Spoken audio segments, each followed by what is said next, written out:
Day 42, fear of death. एक ऐसा भय जो सबके साथ होने वाला है, एक ऐसी घटना जिससे कोई नहीं बचता। तो जब चीजें अश्वम्भावी है तो फिर उससे भय काहे का? Fear of death, the habit of thinking about dying. ऐसे लोग हमेशा कैसे मृत्यु की इसी के बारे में सोच रहे हो, मेरी बुरी मृत्यु नहीं हो। The habit of thinking about dying. Second is sometimes the fear of death is closely associated with the fear of losing money. Fear of death is associated with fear of losing money. अब इससे क्या होता है? अगर मैं मर गया और वहां इन्वेस्टमेंट रहा और मेरे परिवार को पता नहीं चला, तो इसीलिए मैं अब कोई कहीं इन्वेस्टमेंट नहीं करता, कोई बिजनेस खड़ा नहीं करता। देखिए, एक दूसरे के सिम्टम्स बन जाते हैं।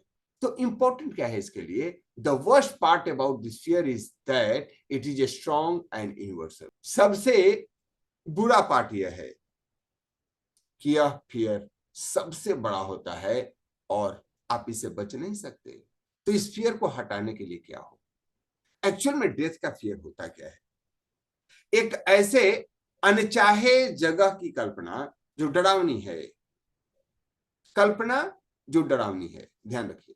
और जो लोग उसको जान लेते हैं कि जाना कहाँ है, वो भय मुक्त हो जाते हैं, अभय हो जाते हैं। तो अगर वाकई आपको मौत से डर लगता है तो you should experience the death.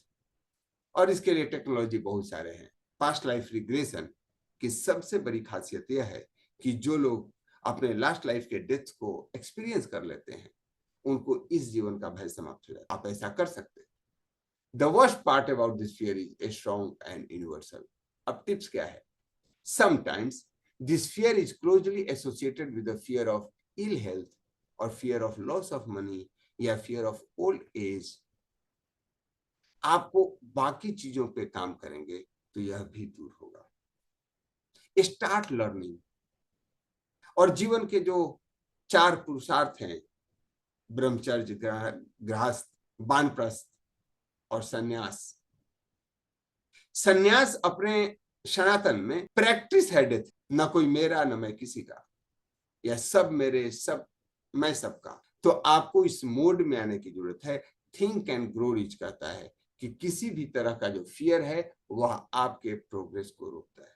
आपको इसके एक्सरसाइज करनी है। इसके जो सिम्टम्स है वो कितना आपके ऊपर हावी होता है और आप उस पर कैसे रिएक्ट करते हैं। इसका exercise, rank yourself on a scale of 0 to 10 against each of the symptoms.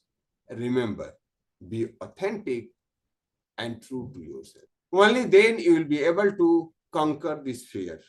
इस भय से मुक्त होना आवश्यक है। अगर आप जीवन को एंजॉय करना चाहते हैं तो मौत को समझ लेना जरूरी है।